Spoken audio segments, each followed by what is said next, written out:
கிறிஸ்துவின் கிறிஸ்தவம், இது வாழ்வின் வழி. Christianity of Christ. This is the way of life. பரிசுத்த ஆண்டவர் இயேசு கிறிஸ்துவின் இனிய நாமத்திலே உங்களுக்கு வாழ்த்துக்கள். தேவனுடைய கிருபையும் சமாதானமும் நம் அனைவரோடும் இருப்பதாக. இன்றைய சமுதாயம் எந்த அளவுக்கு இருக்கிறது என்பதை ஆங்காங்கே நடக்கும் சில நிகழ்வுகளிலே நாம் பார்க்கிறோம். மனதுக்கு வேதனையான சில விஷயங்கள் நடக்கிறது. குறிப்பாக ஒரிசாவில் ஒரு சகோதரன் தன் சகோதரியினுடைய பணம் 19,000 சில்லறை, 500 ரூபான்னு வச்சுக்குவோம், 20,000க்குள்ள அந்த சகோதரி இறந்து விட்டார்கள். அது ஒரு மலைவாழ் பகுதி, ட்ரைபல் ஏரியா. அவர் போயிட்டு இது மாதிரி அவங்களுடைய அக்கௌண்ட்டில் இந்த பணம் இருக்குது, அவங்க இறந்துட்டாங்க, அப்போ அதுக்கான சான்றிதழ்லாம் கேட்குறாங்க. அவருக்கு படிப்பறிவு இல்லை, அதை அவரால் வாங்கவும் முடியல, அவருக்கு தெரியல. பல முறை போய் கேட்குறாரு, ஆனாலும் அந்த வங்கி அதிகாரி ஒத்துக்கவே இல்லை. ஒரு எக்ஸ்ட்ரீம் போயிட்டார். வேறு வழியே இல்லாமல் பணத்தை தோண்டி கொஞ்சம் சதையும் எலும்புமான அந்த சகோதரியை தோளில் 3 கிலோமீட்டர் சுமந்து கொண்டு பேங்க்கில் கொண்டு போய் வாசலில் வச்சிட்டார். அவருக்கு வேறு எதுவுமே தெரியல, முடியல அவரால். அதுக்கப்புறமா அந்த தகவலை அறிந்து உயரதிகாரி வந்து இந்த ஒரு சிறிய அளவு பணம் ஊரில் யாரையாவது கூப்பிட்டு கூட ஒரு கேட்டுட்டு நம்ம என்ன பண்ணியிருக்கலாம், அதை கொடுத்துருக்கலாமே. அவர்கள் இயலாதவர்கள் தெரிஞ்சு கூட ஏன் இந்த மாதிரி செஞ்சீங்கன்னு சொல்லி கண்டித்திருக்கிறாங்க. இன்னைக்கு பேப்பரில் வந்தது. அப்போ மனிதர்கள் இன்றைக்கு சமுதாயத்தில் எப்படி இருக்கிறார்கள்? இன்னொரு பக்கம் நல்ல விஷயங்கள் இருக்க தான் செய்கிறது. இந்த சமூகத்தோட மனநிலையானது எப்படி இருக்குன்றதை நாம் பார்க்கிறோம். இந்த அப்போஸ்தலர்கள் புத்தகத்தின் இறுதி கட்டத்தில், இறுதி அதிகாரத்துக்குள்ளே இப்பொழுது வந்துட்டோம். இந்த வாரம் அல்லது அடுத்த வாரத்தில் இந்த புத்தகத்தை நான் நிறைவு செய்ய முயற்சிக்கிறேன். காரணம், அடுத்த வாரம் இது 70வது வாரமாக இருக்கும். இந்த புத்தகத்தை நாம் எடுக்க ஆரம்பித்து உங்களுக்கு அதிலிருந்து ஒரு பரீட்சை இருக்கும் என்று சொல்லியிருந்தேன். 70 வாரங்கள் நாம் படித்திருக்கிறோம். குறைந்தபட்சம் 150 பக்கங்களாவது எழுதியிருந்தால் உங்களுக்கு அது வந்திருக்கும். 100 கேள்விகள் மட்டும் தயார் பண்ணி வச்சிருக்கேன். வராமலாம் போயிட போறீங்க. யோசிக்கிறேன் தீவிரமா, இங்கேயே உட்கார வச்சு உங்களுக்கு அந்த பரீட்சை கொடுக்கறதா, இல்லை கொடுத்து அனுப்பிடலாமா வீட்டுக்கு அப்படின்னு மட்டும் இப்போ யோசனையா இருக்கிறேன். எப்படி தேவன் வழி நடத்துகிறாரோ அப்படி நாம் செய்யலாம். அடுத்த வாரம் கடைசி வகுப்பு இருக்கும், கதை சித்தமானால். அதுக்கு பிறகு தான் உங்களுக்கு டு ரெஃப்ரெஷ் அவர் என்னெல்லாம் படித்தோன்றதை பார்க்குற மாதிரி. சரி, இன்றைக்கு நாம 28ஆம் அதிகாரம் முதல் வசனத்துக்கு போகலாம். அந்த கடல் பயணம், அது அவர்களுக்கான அனுபவம் நமக்கான சில பாடங்களை கொடுத்தது. சென்ற ஆண்டு மழையா இல்லை அதுக்கு முந்தைய ஆண்டு மழையான்னு தெரியல எனக்கு. தென் தமிழகத்தில் ஒரு குறிப்பிட்ட இடத்தில் வெள்ளம் அதிகமானதுனால ரயில் நின்று விட்டது. 24 மணி நேரத்துக்கும் மேலே அவர்களால் அங்கிருந்து வெளியே வர முடியல. அப்போ அருகில் இருந்த ஒரு கிராமத்து மக்கள் தங்களால் ஆன மட்டும் இருக்கிறதையெல்லாம் சமைத்து அந்த ரயில் பெட்டியில் இருக்கிறவங்களுக்கெல்லாம் உணவு கொடுத்தாங்க. இருந்தாலும் கூட தண்ணீரிலும் வெள்ளத்திலும் ஒரு ரயில் பயணத்தில் எந்த அளவுக்கு ஆயத்தமாக போக முடியும்? போய் சேர வேண்டிய பலவிதமான நிகழ்ச்சிகள், பலவிதமான விஷயங்கள், அது எதுவுமே போக முடியாமல் திடீர்னு அந்த இடத்துல அவர்கள் பயணம் தடைப்பட்டது. அதில் அவர்கள் சாதாரணமாக இருக்கவே முடியவில்லை.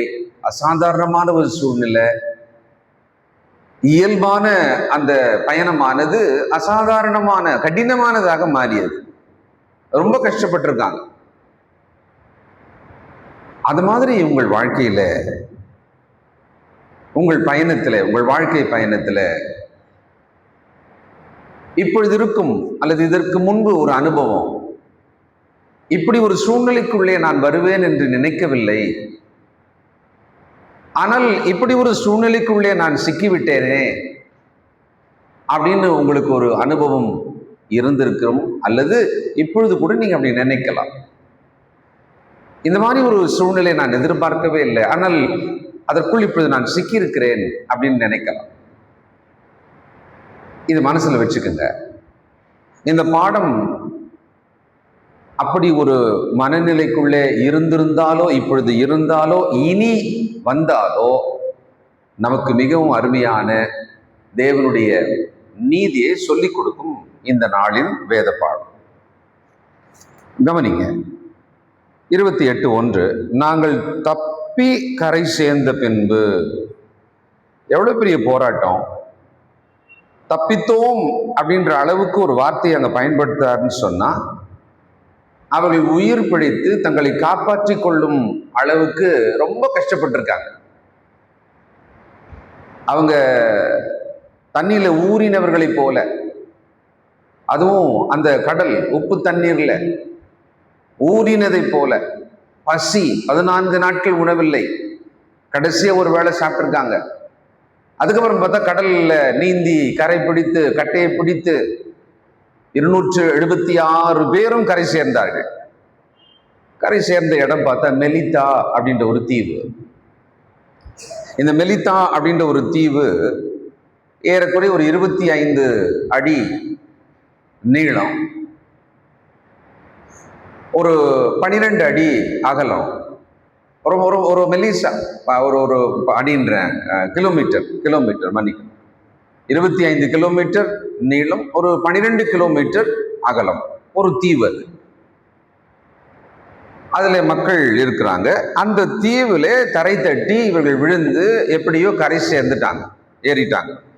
இந்த மெலித்தா அப்படின்ற பேருக்கு என்ன அர்த்தம்னு சொன்னா, புகலிடம் அப்படின்னு அர்த்தமா. அந்த காலத்திலேயே பல சந்தர்ப்பங்களில இந்த கடல் பயணத்துல இப்படி ஒரு சிக்கல் அந்த இடத்துல ஏற்படுமா, நிறைய பேருக்கு அந்த தீவு ஒரு புகலிடமாகவே இருந்திருக்கிறது.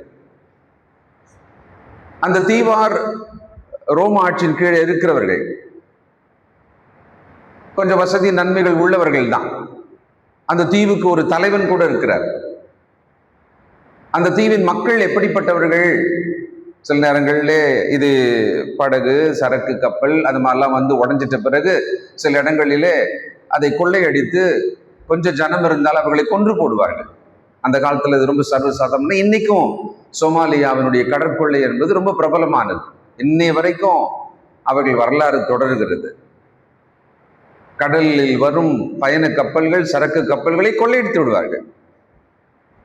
படகு கப்பல் போயிட்டே இருக்கும், அவங்க அது உள்ள எப்படியோ ஏறிடுவாங்க, மேலையும் போயிடுவாங்க, சரக்கு பெட்டகத்தையும் திறந்துடுவாங்க, அவங்களுக்கு தேவையானதெல்லாம் எடுத்து அவங்களுடைய போட்ல ஏத்திட்டு போயிடுவாங்க. இன்னைக்கும் நடக்கும்.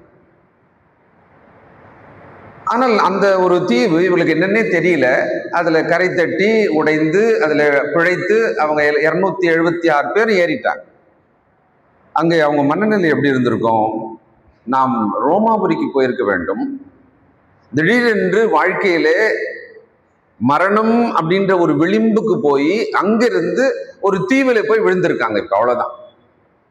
என்னமா இருக்குமோ, அது எப்படி இருக்குமோ, கொஞ்சம் உயிர் பிழைச்ச ஒரு ஆசுவாசம் இருக்கலாம், ஆனால் இனி எப்படி இருக்க போகிறது அப்படின்னு அவங்களுக்கு தெரியாது. அப்போ அவங்க மனநிலை வித்தியாசமா இருக்கும். நான் ஒருத்தரை யோசிக்கிறேன், இந்த கப்பல் ஓனர் இருக்கிறார்ல, அந்த பெரிய படகோட ஓனர், அவரும் அது உள்ளதாங்கிறாருல, ஏற்கனவே பார்த்தோம் அவரை. அவர் என்ன நினைச்சிருப்பாருல்ல, இந்த கப்பல் மொத்தமா போயிடுச்சு, ஏற்கனவே பீஸ் பீஸாவே அந்த பெரிய கப்பல் அந்த படகை உடைச்சு கிடைச்சு விட்டு எல்லாத்தையும் தூக்கி போட்டு, சரக்கெல்லாம் தூக்கி போட்டு ஒண்ணு இல்லாம அதுவும் உடைஞ்சு போச்சுப்ப. அவர் நிச்சயமா ஒரு பெரிய ஒரு நஷ்டத்தை தன் கண்ணெதிரை பார்த்து கொண்டே இருந்திருப்பார். அதிபதி, 100க்கு அதிபதி, பிறகு மாலுமி, அவங்க எல்லாமே வந்துட்டாங்க, தீவுக்கு வந்துட்டாங்க. அந்த தீவார் அவர்களை இப்பொழுது ஏற்றுக்கொள்ளணும். பவுல் என்ன நினைச்சிருப்பாரு? அவர் மனசுல எப்படி இருந்திருக்கும்? நமக்கு ஏற்கனவே தெரியும், ரோமாபுரிக்கு போய் கர்த்தருக்கென்று சாட்சியாக நிற்க வேண்டும். இவருக்கு பர்சனலாவே ரோமாபுரிக்கு போகணுன்றது ஒரு விருப்பம். ஆனால் தேவன் அவருக்கு அதை உறுதி செய்கிறார். You will go and be my witness at Rome. அது வேற சொல்லிட்டார். இப்ப பார்த்தா பயணத்துக்கு முடிகிற தருணத்துல திடீர்னு இந்த மாதிரி ஆயிப்போச்சு. அந்த தீவுல 3 மாதங்கள் இருந்திருக்காங்க. இது ரொம்ப பெரிய நீண்ட ஒரு காலம். அது ஆக்சுவலா சுமார் 100 நாட்கள், 3 மாதங்கள் அங்க இருந்திருக்காங்க. உங்கள் வாழ்க்கையில நீங்கள் மிகப்பெரிய ஒரு பயணத்துல திடீரென்று நீங்கள் இப்பொழுது இருக்கிற ஒரு சூழ்நிலையானது, இது நான் நினைக்காதது, இப்படி எல்லாம் இந்த இடத்துல ஒரு அனுபவம் என்று நான் நினைக்காதது, அப்படிலாம் நீங்க திங்க் பண்றீங்களா? உங்க வாழ்க்கையில நீங்கள் எதிர்பார்த்த சில விஷயங்கள் இல்லாமல், அல்லது அப்படி இருந்தும் கூட உங்களுக்கு அது ஒரு கம்ஃபர்டபுளா இல்லாத மாதிரி இருக்கா? ஒரு வேலையில போய் சேர்றோம், எப்படியோ இருக்கும் நினைச்சேன், ஆனா நான் எதிர்பார்த்த மாதிரி இல்லை. ஒரு வேலை, ஒரு ஒரு ஒரு ஒரு பிஸ்னஸ், ஊருக்கே கூட போயிட்டோம், எங்கேயோ வெளிநாட்டுக்கு போயிட்டோம், நம்ம நினைச்ச ஒரு கற்பனை ஒன்று இருக்கும், ஒரு திட்டம் ஒன்று இருக்கும், ஆனா அந்த மாதிரி இல்லாம இருக்கு. நினைச்சது ஒண்ணு, ஆனா இன்னொரு திசையில வாழ்க்கை திரும்பிட்ட மாதிரி இருக்கே. இப்படி எல்லாம் நம்ம மனநிலையில ஒவ்வொரு வயதுக்கு ஏற்றாற் போல கண்டிப்பா இருக்கும். எப்படி நடந்துக்கிறது? பவுல் யோசிச்சிருப்பார்ல, ரோமாபுரிக்கு போய் சாட்சி சொல்வது முடியாம போயிடுமோ, திடீர்னு இந்த தீவுல வந்துட்டுமே, 1 வாரம் 2 வாரம் 3 வாரம் 3 மாசம் ஆகுது. வந்த முதல் நாள் அப்படி விழுந்து கரையேறின அந்த நாள் எப்படி இருந்திருக்கும்? அவருக்கு எப்படி யோசனை இருந்திருக்கும்?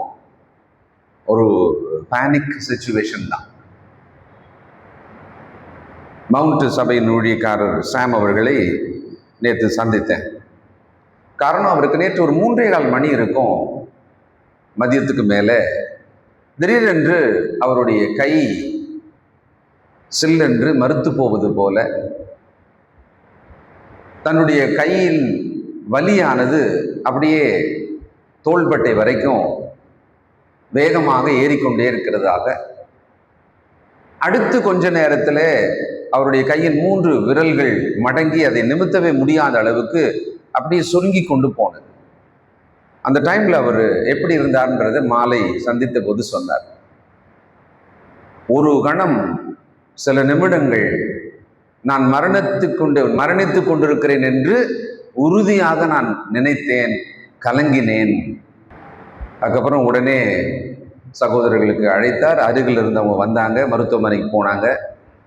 அதுக்கப்புறமா அங்கே சொல்லப்பட்ட சில விஷயங்கள், பரிசோதனைகள், அவருடைய மனநிலையில் ஒரு மாற்றம் வந்தது. இன்றைக்கு மதியம் போய் பார்த்தேன். நேற்றுக்கு நான் பார்த்ததுக்கும் இப்போ பார்த்ததுக்கும் ஒரு பெரிய வித்தியாசம் இருந்தது. ஒரு ரிலாக்ஸா, ஒரு மகிழ்ச்சியா தெரிஞ்சார். ஒன்றுமில்லை, ஒரு பெரிய பிரச்சனை எதுவுமே இல்லை. அப்போ பாருங்க, நம்ம வாழ்க்கையில திடீரென்று நம்முடைய வாழ்க்கையின் போக்கில நம்ம நினைக்கிற மாதிரியான ஒரு சூழல் இல்லாமல் வேறு மாதிரியான ஒரு இறுக்கத்துக்குள்ளே நாம் சிக்கும் போது ஒரு பேனிக் இல்ல, ஒரு ஒரு ஒரு மருண்டு போகிறோம். சிங்கத்துக்கு முன்னாலே ஒரு மான் ஓடினா எப்படி இருக்கும்? மருண்டு போயிடும். அதால ஒரு ஸ்டெப் எழுச்சி நிக்க கூட முடியாதான், அப்படி ஆயிடும்.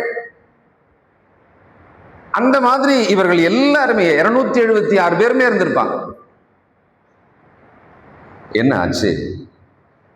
2ஆம் வசனம், அந்நியராகிய கவனிக்கணும். ஏன் அப்படி ஆவியானவர் தொடங்குறாருன்னா ஒரு காரணம் இருக்கு. அந்நியராகிய அந்த தீவார் எங்களுக்கு பாராட்டின அன்பு கொஞ்சம் அல்ல. இப்படி ஒரு வாக்கியத்தை நீங்க வேற எங்கேயும் பார்க்கவே முடியாது. அன்பா இருந்தார்கள், கவனித்தார்கள், உபசரித்த, இப்படிலாம் நீங்க பார்க்கலாம். ஆனா இந்த இடத்துல ஒரு அப்படி பக்கத்துல ஒருத்தர் பேசுறா, ஐயோ அவங்க பாராட்டின அன்பு இருக்கே. மீன் வகையான உணவுன்னு வச்சுக்கோங்களேன், வாழ்க்கையில மறக்க முடியாத ஒரு விருந்து எனக்கு ஞாபகம் இருக்கு. ராமேஸ்வரம் தங்கச்சி மடத்துல இப்ப கூட எனக்கு அந்த காட்சி ஞாபகம் இருக்கு. அவர் மீனவர், நம்முடைய திருமண நேரத்தை பார்த்து கிறிஸ்துவுக்குள்ள ஞானஸ்தானம் சென்னைக்கு வந்து எடுத்துட்டு விசுவாசத்தை காப்பாற்றிட்டு இருக்கிற ஒரு பெரியவர் அவர். அதாவது எதை தொட்டாலும் சுவை. இன்னைக்கு மத்தியானம் போய் ஒரு இடத்துல சாப்பிட்டோம் பாருங்க. சாப்பிட்டுட்டு இறங்கி வர்றோம் படியில, ஒரு 10 வாலிப பிள்ளைங்க மேலே ஏறி வர்றாங்க. என்னால முடிஞ்சதை பண்ணிட்டு வந்தேன், தயவு செய்து போயிடாத, அப்படியே திருப்பி வேற எங்கன்னா பக்கத்துல போயிட்டுன்னு சொல்லிட்டு அவங்கள காப்பாத்திட்டு வந்தேன் அப்படின்னா பார்த்துங்க எவ்வளவு மோசமா இருந்திருக்கும். அப்போ நம்ம சொல்றோம்ல, அவர்கள் பாராட்டின அன்பு, அவர்கள் உபசரித்த அப்படின்னு சொல்றோம் இல்ல, அப்படி இங்க எழுதுறாரு. அந்நியர் ஆகிய, முக்கியம் என்னன்னா அந்நியர் அவர்கள். ஒரு தீவுல ஆளே தெரியாத மாதிரியான ஒரு இடத்துல போயிட்டு அந்நிய மக்கள் நம்மளை அப்படியே ஆற தழுவி விருந்து கொடுத்து பாராட்டி, எப்படி சில நேரங்களில் நமக்கு அந்த அனுபவம் ஏற்படும். பாராட்டின அன்பு கொஞ்சம் அல்ல. அந்த வேளையிலே பிடித்திருந்த மழைக்காகவும் குளிருக்காகவும் அவர்கள் நெருப்பை மூட்டி எங்கள் அனைவரையும், நோட் பண்ணுங்க, அனைவரையும், இப்ப கொஞ்சம் கற்பனை பண்ணுங்களேன், நினைச்சு பாருங்களேன், 276 பேருக்கும் நெருப்பு மூட்டி அவங்களை உட்கார வைக்கணும்னா அந்த தீவுல எவ்வளவு பெரிய ஒரு ஏற்பாடு அவங்க பண்ணிருக்கணும்ல. நெருப்பு மூட்டின பிறகு சுத்தி உட்காரலாம்னா எவ்வளவு பேர் உட்காரலாம்?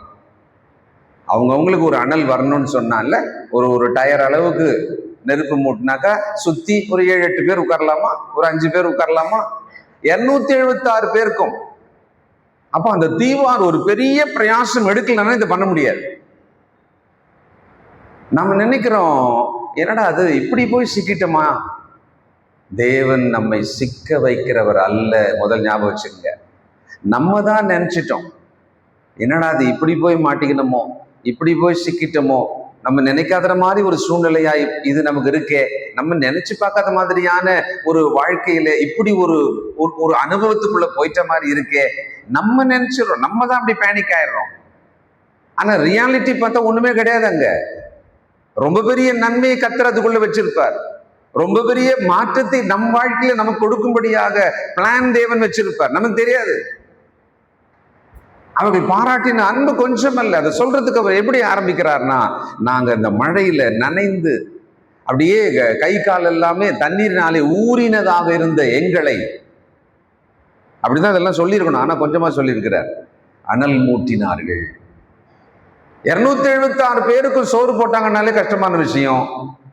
நெருப்பு மூட்டி அவர்களை அனல்ல உட்கார வச்சிருக்கணும்னு சொன்னாக்கா அது அதை விட பெரிய கஷ்டமான விஷயம். சாப்பாடு கூட பிளேட்ல போட்டு கொடுத்துடலாம், ஒரு பாத்திரத்துல வச்சுட்டு எல்லாரும் வாங்க வரிசையா நெல்லுங்க சாப்பிடுங்கன்னு சொல்லி விட்டுறலாம்.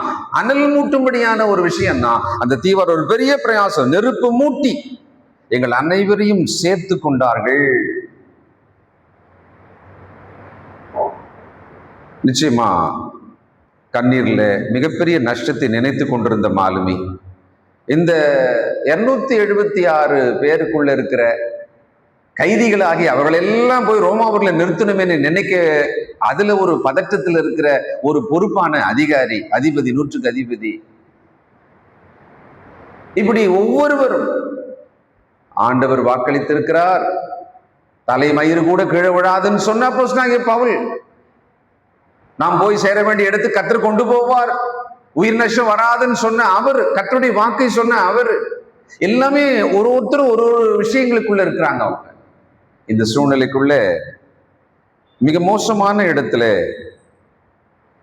நம்முடைய விருப்பப்படி எதுவுமே அங்க இருக்காதே, இங்க வந்து சிக்கிட்டோமே, அது மாதிரி ஒரு கடல் பயணத்துல இருக்கிற கோதுமை கடைசியா சாப்பிட்டு அதையும் தூக்கி போட்டுட்டு வெளியே வெறும் கையா நனைஞ்ச துணியோட ஒருத்தர் ஒரு தீவுக்குள்ள போறாங்கன்னா என்ன ஃபெசிலிட்டி எல்லாம் அவங்க யோசிச்சிருப்பாங்க, என்னெல்லாம் கிடைக்கும்னு நினைச்சிருப்பாங்க. ஒரு வழி இல்லாம இந்த தீவுக்குள்ள வந்து என்ன வேதனைப்பட போறோமோன்னு நினைச்சுன்னு உள்ள போவாங்க. பல நேரங்கள்ல நாம் முன்னால் இருக்கிற விஷயத்து மேல ஒரு யூகத்தை வைக்கிறோம். கொஞ்சம் அனுபவத்தை வச்சு நாம் கற்பனை செய்து அது இன்னும் பெரிதாக பார்க்க ஆரம்பிக்கிறோம். ஆனால் உண்மையில அது அப்படி இருக்கணும்னு அவசியமே இல்லை. 7 மடங்கு சூடாக்கப்பட்ட சூளைக்கு முன்னால அந்த 3 பேரையும் மிகப்பெரிய பலவான்கள் 2 பேரு கயிறு கீறு கட்டி அப்படியே கூட்டிட்டு போறாங்க. மெதுவா அது கிட்ட போறாங்கன்னு வச்சுக்கோங்களேன். நடந்து போயிட்டே இருந்த 3 பேர் என்ன நினைச்சிருப்பானுங்க, பொசுங்க போகிறோம், போட்ட உடனே சாம்பல் ஆயிடுவோம் போல, அப்படி இல்லாம பேசின்னு போயிருப்பாங்க. கண்டிப்பா இந்த மாதிரி ஒரு மனநிலை இருந்திருக்கும் இல்ல அந்த சூழ்நிலைக்குள்ள. எப்பொழுதும் ஜெபித்துக் கொண்டிருக்கிற ஒரு தானியேல் அந்த சிங்க கெபிக்குள்ளே போடப்பட்டால் என்ன ஆகுன்றதை அவர் ஏற்கனவே பார்த்திருப்பார் தண்டனைய அந்த தேசத்துல. அவரு அப்படியே கூட்டிட்டு போயிட்டு அந்த கெபிக்குள்ளே போடுற அந்த சமயத்துக்குள்ள அவர் என்னெல்லாம் யோசிச்சிருப்பாரு, உள்ள விழுந்தா என்ன ஆக போறோமோ. ஒரு மனுஷன் தானே. நாம நம்முடைய சூழ்நிலைக்குள்ளே இப்பொழுது எப்படி இருக்கிறோம் என்பதை பற்றி கற்பனை செய்தோமா? இப்பொழுது எப்படி இருக்கிறோம் என்கிற அனுபவத்துக்குள்ளே எப்படி நினைத்து கொண்டிருக்கிறோம்? இதை பற்றி நாம் இன்னும் என்ன கற்பனை செய்து கொண்டிருக்கிறோம்? அப்படியெல்லாம் இருக்கணும்னு அவசியம் இல்லை. கர்த்தருடைய பிள்ளைகளுக்கு, அவரிடத்தில் அன்பு கூறுகிறவர்களுக்கு சகலமும் நன்மைக்கு ஏதுவாகவே நடக்கும். எந்த சூழ்நிலைக்குள்ளையும் பார்த்தா அப்படித்தான் தெரியுது. கொஞ்சம் அனுபவம் எனக்கு அப்படித்தான் தோணுது, அப்படிலாம் இருக்கலாம். வெறுங்கையாக தீவுக்குள்ளே நுழைந்த அவர்களுக்கு அவர்கள் பாராட்டின அன்பு பெரியது. அப்போ எதையுமே நமக்கு விருப்பமானது இங்க கிடைக்காது, இருக்காது அப்படின்லாம் நம்ம நினைக்கும் போது ஒண்ணு ஞாபகம் வச்சுக்கோங்க, நமக்கு பிடிக்காத ஒரு சூழ்நிலைக்கு நடுவில் கூட ஒன்ன மாத்தலாமா? ஏதாவது ஒன்ன மாத்தலாமா? எதையுமே மாற்ற முடியாது. அந்த அதிகாரம்லாம் எனக்கு கிடையாது. அந்த தீவுல போயிட்டு இவங்களுக்கு ஏற்ற மாதிரி ஏதாவது மாத்திக்க முடியுமா என்ன? இருக்கிற தீவுக்குள்ள இவங்க தானே போய் வாழணும். அப்படிலாம் ஒண்ணு மாற்ற முடியாது. ஆனா ஏதாவது ஒண்ணு மாத்துறதுக்கு வழி இருக்கா? என்ன ஸ்டீஃபன், ஏதாவது மாத்துறதுக்கு வழி இருக்கா? என்ன மாத்தலாம்? ஆமா, மனசு. Very good. நம்முடைய எண்ணங்கள் என்ன பண்ணலாம்? மாத்திக்கலாம்ல. நம்முடைய எண்ணங்களை மாத்திக்கலாம். சுற்றி இருக்கிறதையோ எதையுமே என்னால மாற்ற முடியாது. அந்த சூழ்நிலைக்குள்ளே என் விருப்பத்தின்படி எதுவுமே இருக்க போறது இல்லை. ஆனா என் எண்ணத்தை என்ன பண்ணலாம்? மாத்தலாம். கர்த்தர் எனக்கு நல்லதுதான் செஞ்சிருக்கிறாரு, கர்த்தர் எனக்கு நல்லது மட்டும்தான் செய்வாரு. எண்ணத்தை மாத்தலாம் இல்ல? அப்போ இந்த பாடத்துக்குள்ள தேவன் நமக்கு என்ன சொல்லி தருகிறார்? இவர்கள் என்னெல்லாம் கற்பனை பண்ணாங்களோ பார்த்தா கொஞ்சம் நஞ்சம் அன்பு இல்லாத அன்பு, உபசரிப்பு. 276 பேரையும் முதல்ல இமீடியட்டா அவங்களுக்கு தேவை அவங்களுடைய அந்த குளிரின் நடுக்கத்துக்குள்ள இருந்த அந்த உடலை நார்மல் டெம்பரேச்சர் கொண்டு வரணும். அதான் இமீடியட்டா அவங்களுக்கு. அப்படி கொண்டு வந்த பிறகுதான் முதல்ல அவங்களால சாப்பிட கூட முடியும். அப்படியே சாப்பாடு கொடுத்துருந்தா அவங்களால சாப்பிட கூட முடியாது, செத்துருப்பான் நிறைய பேர். அப்ப நார்மல் டெம்பரேச்சர் அவங்களை கொண்டு வரணுன்றதை முதல்ல அவங்க கரெக்டா செஞ்சிருக்காங்க. ஆனால் இந்த மாதிரி சூழ்நிலைக்கு நடுவில் நீங்கள் எதையுமே மாற்றவே முடியாது போலன்னு நீங்க நினைச்சீங்கன்னு சொன்னா உங்கள் எண்ணத்தை நீங்கள் மாற்றலாம். கர்த்தருக்குள் விசுவாசமாக, நம்பிக்கையாக உங்கள் எண்ணத்தை நீங்கள் மாற்றலாம். அன்பு கொஞ்ச நஞ்சம் அல்ல. நம்மளாம் இன்னைக்கு மகிழ்ச்சிக்காக என்ன செய்கிறோம்? மகிழ்ச்சியா இருக்கணும்னா என்ன பண்ணணும்? வாழ்க்கையில சந்தோஷமா இருக்கணும் என்ன பண்ணணும்? நல்ல வசதிகளை பெருக்கினால் சந்தோஷமாக இருக்கலாம். இல்ல, வசதிகளை எல்லாம் பெருக்கினால் சந்தோஷமா இருக்கலாம். ஒரு ஒரு ஒரு தரித்திரமான நிலைமை, ஒண்ணுமே இல்லை, அவங்கள பார்த்த உடனே என்ன நினைக்கிறோம்? வசதி வாய்ப்பெல்லாம் வந்தா நல்லா ஹாப்பியா இருப்பாங்க நினைக்கிறோம்ல. ரொம்ப தப்பு. அது ரொம்ப தப்பு. வசதி வாய்ப்பெல்லாம் வந்து வசதியில அவன் இருப்பானே ஒழிய அவன் சந்தோஷமா இருப்பானான்னு தெரியவே தெரியாது. நம்ம அப்படிதான் நினைச்சிடறோம். மகிழ்ச்சிக்கு நம்முடைய வசதி வாய்ப்புகளை எல்லாம், விரும்பினதை எல்லாம் பெற்றுக்கொண்டால், விரும்பினதை அடைந்தால், விரும்பினதை வாங்கினால் மகிழ்ச்சியா இருக்கலாம் நினைக்கிறோம். இல்லை, அப்படி இல்லை. உலகத்துல அப்படி இல்லவே இல்லை. ஆனா டெம்பரவரி அப்படி நினைச்சு பார்க்கிறோம். இது வாங்கிட்டா ரொம்ப ஹாப்பி, இது கிடைச்சிட்டா ரொம்ப ஹாப்பி, இந்த மாதிரி ஒரு வசதிக்குள்ள நான் வாழ்க்கையோடைய வச்சுக்கிட்டேன்னு சொன்னா ரொம்ப ஹாப்பின்னு நினைக்கிறோம். அது மாதிரி கிடையாது. நம்மலாம் வசதியை பெருக்கி மகிழ்ச்சி அடைய பார்க்கிறோம். ஆனா அன்பு குறைஞ்சு குறைஞ்சு குறைஞ்சு போகுது. வசதியை பெருக்க முடியுது, ஆனா அன்பை பெருக்க முடியல. கிறிஸ்தவர்கள் நாம் தான். அன்பை பெருக்க முடியலையே. நல்லா யோசனை பண்ணி பாருங்க. நீங்கள் கிறிஸ்துக்குள்ள வந்த பிறகு, கிறிஸ்துக்குள்ள நீங்கள் ஆரம்ப வாழ்க்கையில் இருக்கும் பொழுது உங்கள் அன்பு எப்படி இருந்தது? ஒருவர் மேல் ஒருவர் மாயமற்ற அந்த அன்பு எப்படி இருந்தது? இப்பொழுது இவ்வளவு காலம் வசனத்துல தேறினவர்களாக, வயது ஏறினவர்களாக, அனுபவத்துல வளர்ந்தவர்களாக இருக்கிறோமே, இப்ப நம்ம ஒருத்தரோட அன்பெல்லாம் எப்படி இருக்கு? ஒருத்தர் மேல காட்டுற அன்பு எப்படி இருக்கு? எவ்வளவு தூரத்துக்கு அதுல தடைகளும் திரைகளும், எவ்வளவு தூரத்துக்கு அதுல நிறைய விஷயங்கள் மாற்றங்கள்லாம் வந்துச்சு.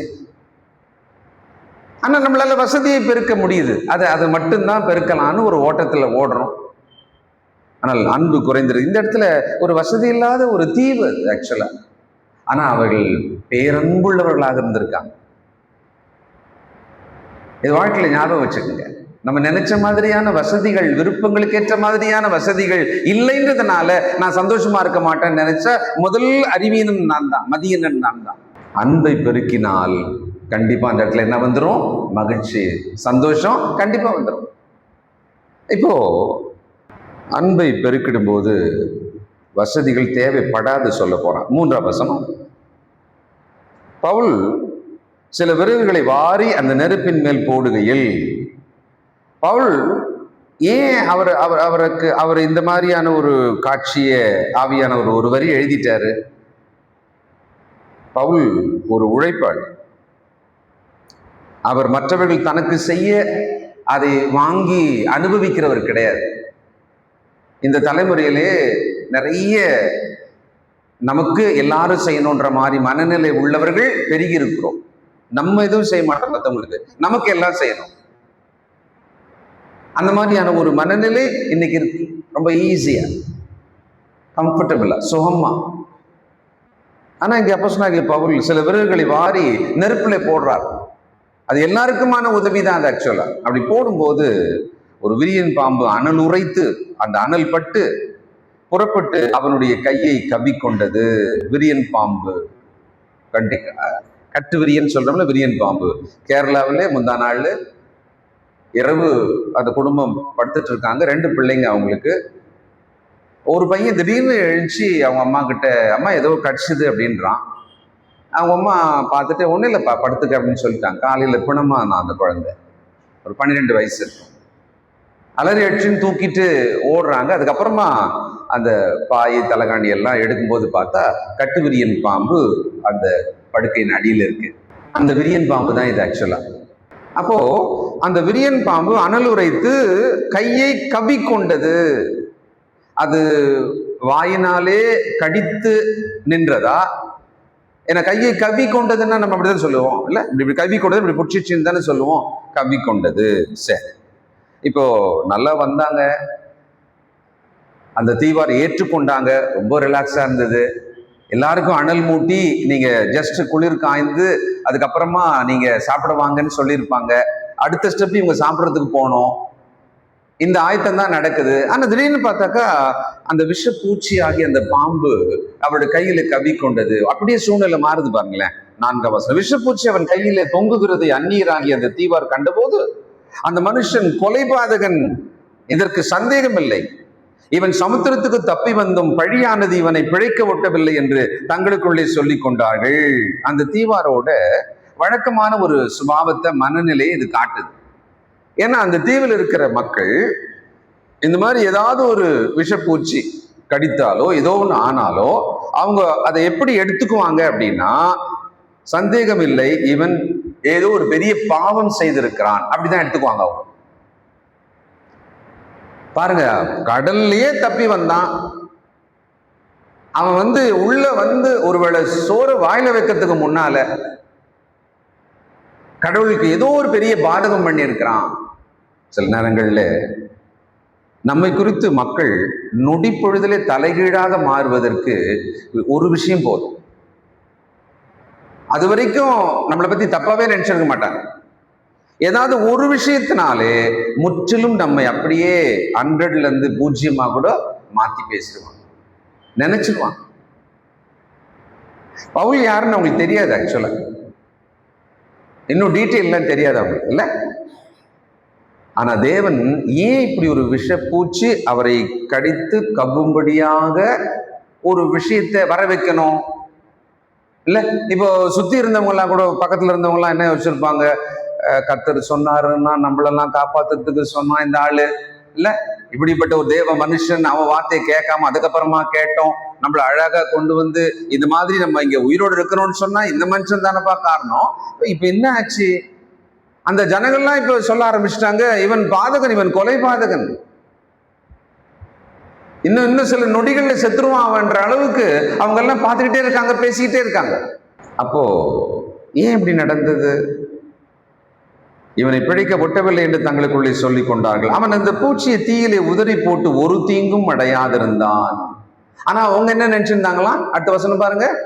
அவனுக்கு வீக்கம் கண்டு அல்லது அவன் சடுதியாய் விழுந்து சாவான் என்று அவர்கள் பார்த்து கொண்டிருந்தார்கள். அந்த பாம்பு கடிச்சதுன்னா இல்ல வீக்கம் கண்டு சில நேரத்துல நொடிகள்ல அவன் செத்துருவான்னு சொல்லி அவங்க எல்லாம் பார்த்துக்கிட்டே இருந்தாங்க. அதான் நடக்கணும் ஆக்சுவலா. ஆனா அப்படி நடக்கவே இல்லை. நெடுநேரமாக அவர்கள் பார்த்து கொண்டிருந்தார்கள். ஒரு சேதம் அவனுக்கு வராததை கண்டபோது வேறு சிந்தையாகி, பாருங்க பாருங்க எல்லாரும் பாருங்க, வேறு சிந்தையாகி இவன் என்ன மனுஷன் பாருங்க, கொஞ்சம் செகண்டுக்கு முன்னால கொலைபாதகன் சொன்னான். அப்படியே சில நொடிகளுக்கு பிறகு என்ன ஆயிட்டான்? தேவன் அப்படின்ட்டான். மனிதர்கள் அப்படித்தான், நம்மளை தூக்கியும் கொண்டாடுவாங்க, அங்கிருந்து பொத்துனும் சில நொடிகள் என்ன பண்ணுவாங்க, கீழே போடுவாங்க. சரி, ஏன் இந்த மாதிரி அனுபவம் வருதுன்னு நாம யோசிப்போம். நான் கூட அந்த மாதிரிலாம் யோசிச்சிருக்கிறேன். நம்ம புகழ்ந்த வாய் நம்மளை இகழும் போது ரொம்ப வேதனையா இருக்கும். ஆனால் வாழ்க்கையில் இந்த அனுபவங்கள் அவசியம். அது ஒரு நோக்கத்தோட தான் வருது. அதுல நோக்கத்தை கடவுள் வச்சிருக்கார். சரி, ஏன் இந்த கப்பலுக்கு தப்பினவர், புயலுக்கு தப்பினவர் இந்த விஷப்பாம்பு கடிக்கவே இல்லாம கூட நடந்திருக்கலாம்ல? ஆனா அந்த தீவார் எல்லாரும் உணரும்படியான ஒரு வழி ஒண்ணு இருக்குதுன்னு சொன்னா, இந்த வழிதான் தேவனங்க அனுமதித்த வழி. என்ன வழி? இந்த தேவ மனுஷனை ஒரு பாம்பு கவ்வ வேண்டும், அதனால் அந்த மனுஷன் சாக கூடாது. ஏன்னா இந்த மனுஷனுக்கு ஏற்கனவே ப்ராமிஸ் இருக்கு. ஆக்சுவலா வாசிப்போமா? லூக்கா 10ஆம் அதிகாரம் 19வது வசனம். சர்ப்பங்களையும் தேள்களை மிதிக்கவும் மேற்கொள்ளவும் உங்களுக்கு அதிகாரம். they have been received an authority. அதுல ஒருத்தர் தான் இந்த அப்போஸ்தலனாகிய பவுல். அவர் அப்போஸ்தலர்களுக்கு இந்த அதிகாரத்தை கொடுத்தார். மார்க் எழுதின சுவிசேஷம் 16ஆம் அதிகாரம் 17-18. அடையாளங்கள் ஆவன,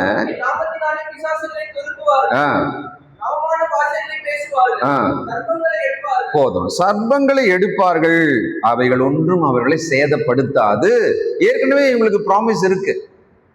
ஆனா அந்த தீவாருக்கு அது தெரியாது. இவர் யாருன்னு தெரியாது. இவர் யார் என்று மொத்த தீவும் தெரிஞ்சுக்கணும்னு சொன்னா இவருக்கான ஒரு நெருக்கடி, ஒரு கஷ்டம் ஒண்ணு தேவைப்படுது.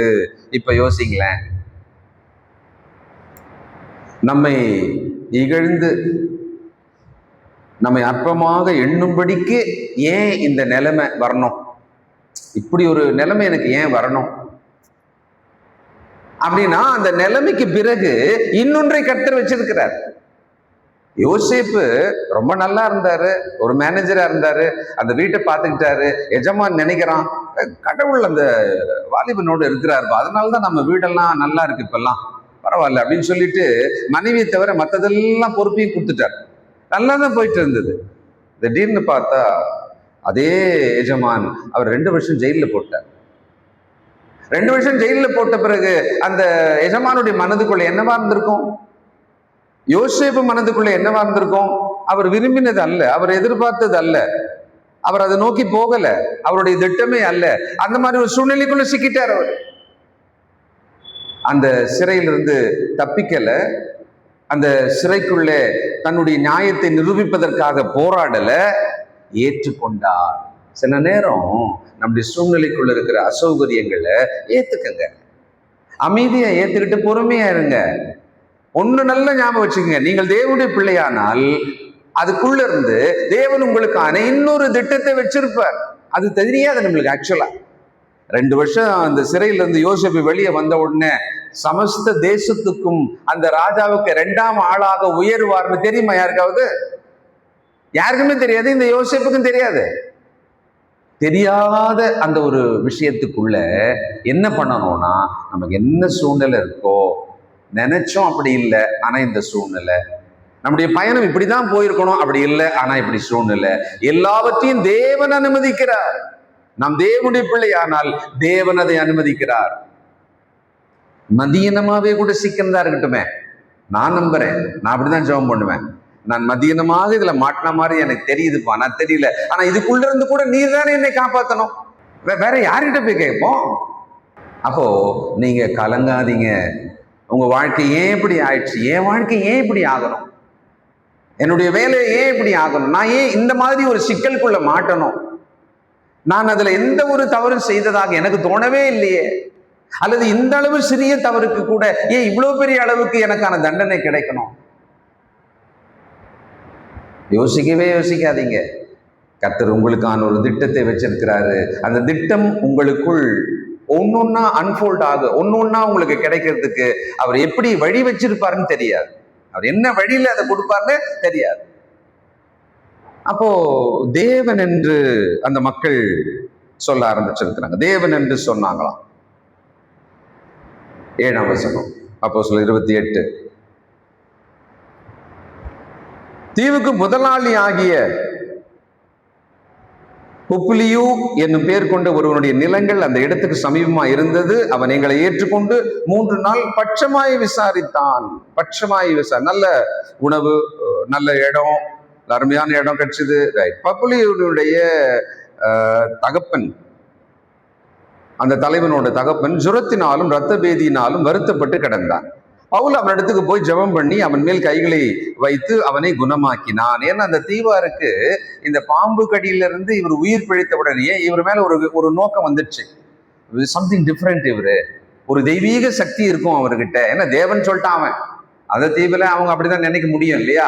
அப்போ பார்த்தாக்கா அந்த தலைவனோட தகப்பனாருக்கு சுகம் கொடுக்கிறார். அதுக்கப்புறம் என்னாச்சு பாருங்க, அவன் மேல் கைகளை வைத்து அவனை குணமாக்கினான். அது நடந்த பின்பு தீவில் இருந்த மற்ற வியாதிக்காரர் வந்து குணமாக்கப்பட்டார்கள்.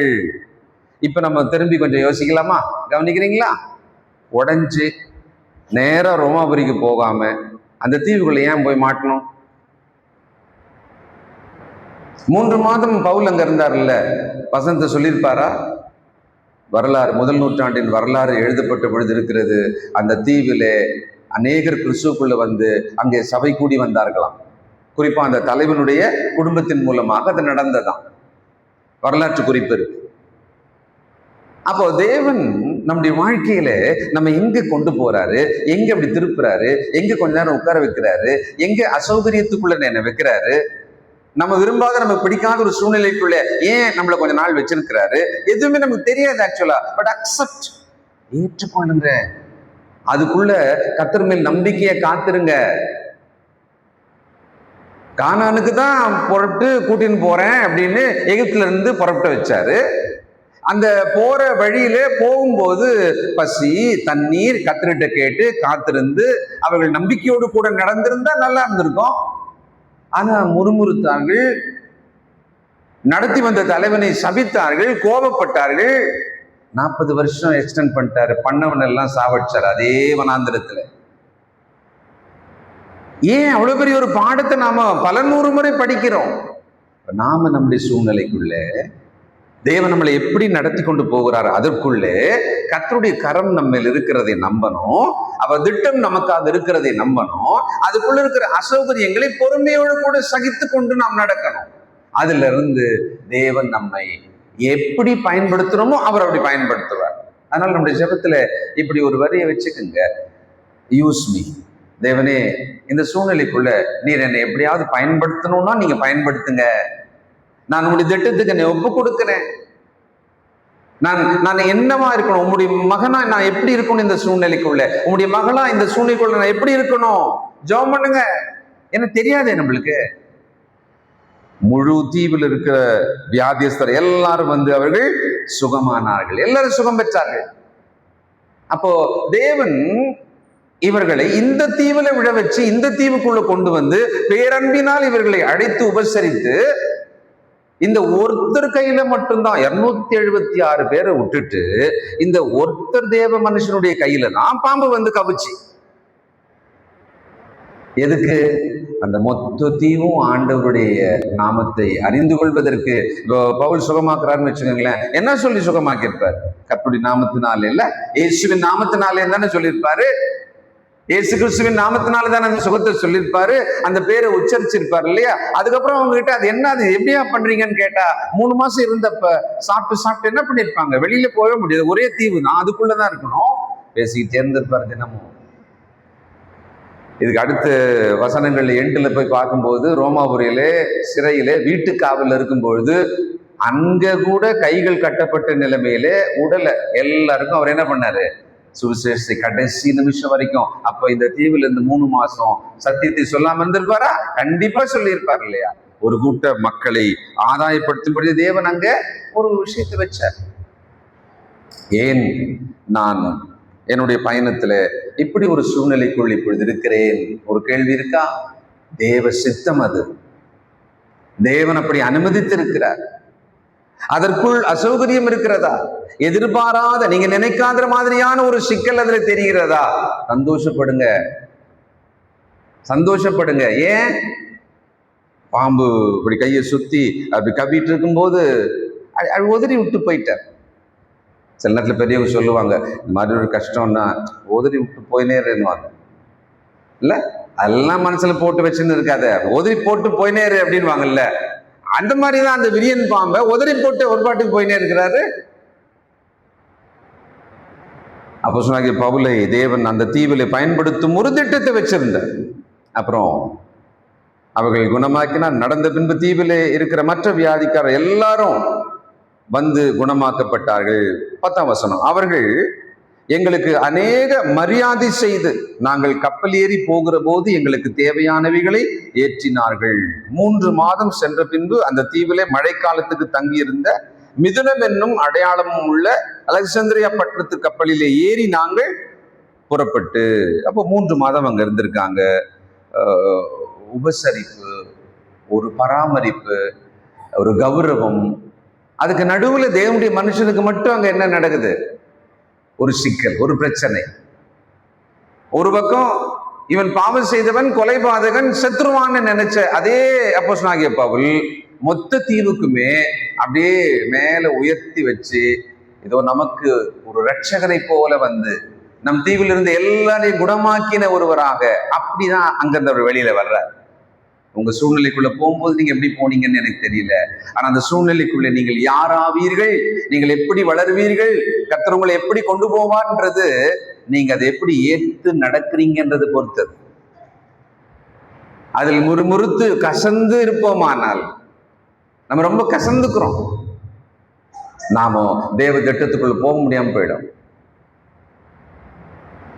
எகிப்தின் அடிமைத்தனத்திலிருந்து வந்து கசந்தார்கள், முறுமுறுத்தார்கள், கானானுக்குள்ள போல. அப்போ நம்முடைய சூழ்நிலைக்குள்ள இருக்கிற அசௌகரியங்களை, பிரச்சனைகளை நாம ஏற்றுக்கொள்ளணும். நம்முடைய சூழ்நிலை பிடிக்கல, தேவையற்ற பிரச்சனை, திடீர்னு முடங்கியது போல இருக்கிறது இல்ல.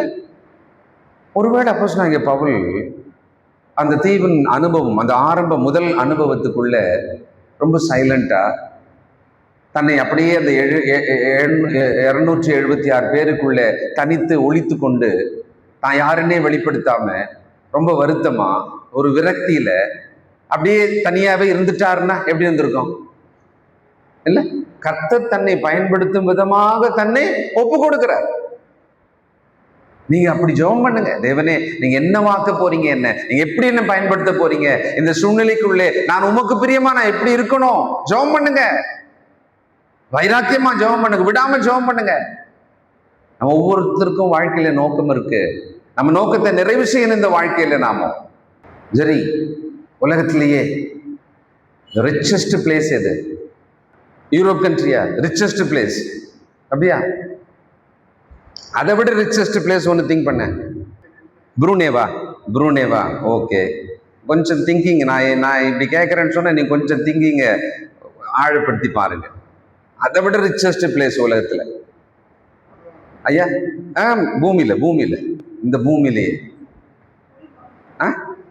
குடும்பமாமா? நான் சொன்னேன்னா அப்புறம் என்னை திட்ட போறீங்க. இப்போ சொல்லட்டுமா?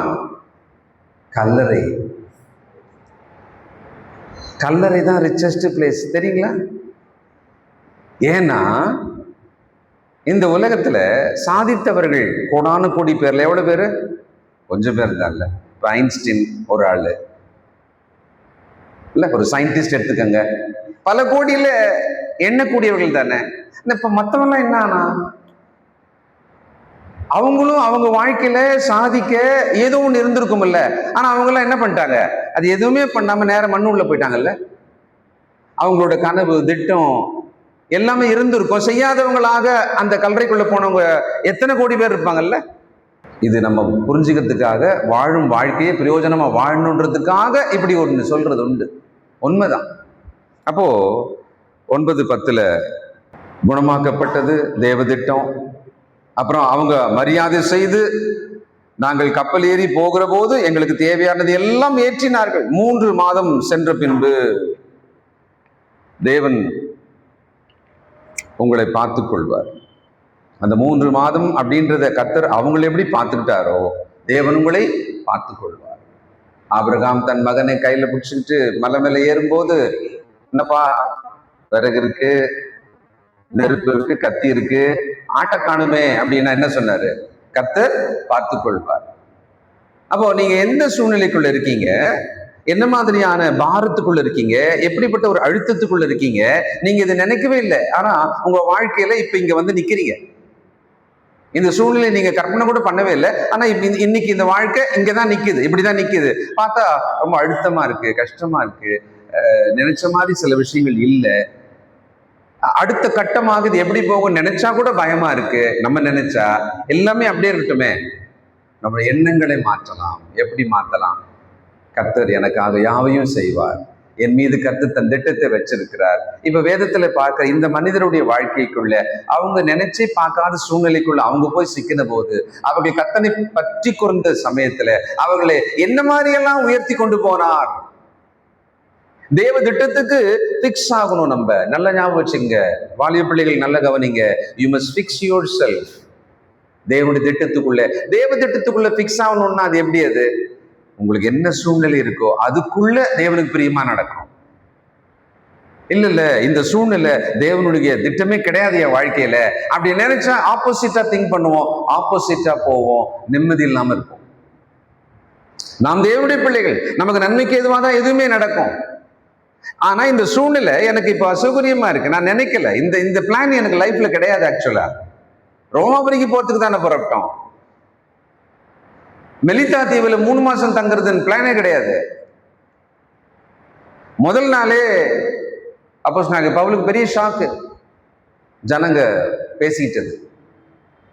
ஆனா சில நொடிகளில் கத்துறது மாத்திட்டார் இல்லையா? ஒருவேளை உங்களுக்கு ஒரு நாள் ஆகலாம், சில மாதங்கள் ஆகலாம், ஏன் சில வருஷங்கள் ஆகலாம். நீங்கள் தேவனுக்கு முன்பாக உங்களை சுற்றி இருக்கிற சூழ்நிலைக்கு நடுவில் நீங்கள் உயர்த்தப்படுவதற்கு, அதே ஜனங்கள் இவன் தேவன் என்று சொன்னாங்க பார்த்தீங்களா? கொலைபாதகன் அப்படின்றதுக்கும் தேவன் அப்படின்னு சொல்றதுக்கும் நடுவுல அவருக்கு சில நிமிடங்கள் இருந்தது. மணி நேரம் கூட வச்சுக்குவோமே, நெடுநேரம் அப்படின்னு தான் இருக்கு அந்த இடத்துல. மணி நேரங்கள் கூட இருக்கட்டுமே.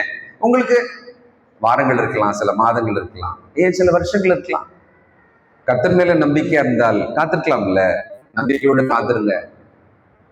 உபசரித்தார்கள், பொருட்களை எல்லாம் கொடுத்தார்கள், ரொம்ப அழகா அனுப்புறாங்க. என்னமோ சொந்தக்கார வீட்டுக்கு போயிட்டு 3 மாசம் தங்கிட்டு அங்கிருந்து இப்ப பயனுக்கு தேவையானது எல்லாம் அவங்க இல்ல சாப்பாடு கீப்பாடு பெட்டி படுக்கை எல்லாம் பேக் பண்ணி அனுப்பினா எப்படி இருக்கு பாருங்க. ஒரு அந்நியராகி அவர்கள் தீவுக்குள்ளே இப்படிப்பட்ட ஒரு உபசரிப்பு இருக்குமானால், தேவன் உங்களை கொண்டு போய் வச்சிருக்கிற சூழ்நிலைக்குள்ளே உங்களுக்கான வசதிகள் அங்க இருக்கிறது, உங்களுக்கான போஷாக்கு அங்க இருக்கிறது, உங்களுக்கான நன்மை அங்க இருக்கிறது. இவங்க நினைச்சே பார்த்திருக்க மாட்டாங்க. மெலிதா தீவுல இவ்வளவு கவனிப்பு, இவ்வளவு பராமரிப்பு, இவ்வளவு பேரன்பு, இவ்வளவு உபசரிப்பு. அந்த தீவே திரண்டு வந்து அவங்கள சென்ட் ஆஃப் பண்ணுது, கப்பல்ல ஏத்தி விடுது. அவ்வளவுக்கும் என்ன காரணம்? அந்த சூழ்நிலைக்குள்ள, தேவ திட்டத்துக்குள்ளே அவர்கள் அடங்கி தங்களை ஒப்பு கொடுத்தாங்க. அதனால்தான் புதிய ஏற்பாட்டில் அப்போஸ்தலனாகிய பேதுரு சொல்றாரு, ஏற்ற காலத்துல தேவன் உங்களை உயர்த்தும்படிக்கு அவருடைய பலத்த கைக்குள்ளே எப்படி இருங்க? அடங்கி இருங்க. அடங்கி இருன்னு சொன்னா அந்த சூழ்நிலையை எதிர்த்து சிந்திக்கவும் கூடாது. அப்படி சிந்தனை வந்தா பேசவும் கூடாது, முறுமுறுக்க கூடாது, கசந்து கொள்ள கூடாது. நான் மாறாக அந்த சூழ்நிலைக்குள்ளே கர்த்தரை நோக்கி நான் ஜெபம் பண்ணிட்டு இருக்கலாம், அல்லது இன்னும் கொஞ்சம் பெட்டரா இருக்கணும்னு சொன்னா தேவனை நான் துதிக்கலாம். தேவனே ரொம்ப நன்றி, இந்த சூழ்நிலைக்கு ரொம்ப நன்றி, இந்த வாழ்க்கைக்கு ரொம்ப நன்றி, இந்த வசதிகளுக்கு ரொம்ப நன்றி, என்ன இந்த கண்டிஷன்ல இப்ப வச்சிருக்கீங்கல்ல, ரொம்ப நன்றி சொல்லி பாருங்க. You will feel peace. உண்மை நான் சொல்றது. ஏன்னா ஒன்னுத்துக்கும் கவலைப்படாத, இப்ப இருக்கிற சூழ்நிலைக்குள்ள நீங்க ஒன்னுத்துக்கும் கவலைப்படாம நன்றி செலுத்தி கொண்டு நீங்க தேவனுக்கு அதை தெரியப்படுத்தீங்கன்னு சொன்னா வசனம் என்ன வாக்களிக்கிறது? எல்லா புத்திக்கும் மேலான தேவ சமாதானம் உங்கள் இருதயத்தை கிறிஸ்து இயேசுக்குள்ளே காத்துக்கொள்ளும். ஜெபம் செய்வோம். இரக்கமுள்ள பிதாவே, பரிசுத்தர் பரிசுத்தர் பரிசுத்தரே, எங்கள் வாழ்க்கையை நீர் நடத்துகிறீர், எங்கள் சூழ்நிலைகளை ஆளுகிறீர். எங்கள் சூழ்நிலைக்கு நடுவிலே நாங்கள் திகைத்து மறண்டு சில நேரம் அதற்குள் தவிக்கிறோம்ப்பா. ஆனாலும் இன்னைக்கு நாங்கள் பார்த்த இந்த அனுபவம் ஆச்சரியமா இருக்கிறது. 276 பேரும் அங்கே உள்ளே போனதும் 3 மாதம் இருந்ததும் பிறகு அங்கிருந்து வெளியேறியதும் எவ்வளவு ஆச்சரியமான காட்சிகளா இருக்கிறதப்பா. எங்கள் வாழ்விலே கூட நீர் இப்படி நேர்த்தியான திட்டங்களை வைத்திருக்கிறீரே. நாளைக்கு எங்களுக்கு தெரியாததுனாலே நாங்கள் குழம்பி கசந்து முறுமுறுத்து நடந்து கொள்ளுகிறோம். எங்களை மன்னியப்பா. எதையுமே ஏற்றுக்கொண்டு உம் கரத்தை பற்றி கொண்டு ஜெயிக்கிறவர்களாக இருக்க, எங்கள் விசுவாசத்தினாலே உலகத்தையே ஜெயிக்கலாம் என்று சொன்னீரே. இந்த சூழ்நிலைக்குள்ளே நாங்கள் ஜெயிக்க வியாதி, வறுமை, கஷ்டம், பயம், போராட்டம், கலக்கம் எல்லாவற்றினின்றும் உங்களுடைய பிள்ளைகளுக்கு ஒரு புது தைரியத்தை கொடுக்கும்படி சொல்லிக்கிறேன். எங்களை தாழ்த்துகிறோம், உம்மை உயர்த்துகிறோம். இயேசு கிறிஸ்துவின் பரிசுத்த நாமத்துல நன்றியோடு ஜெபிக்கிறோம் பிதாவே. God bless you.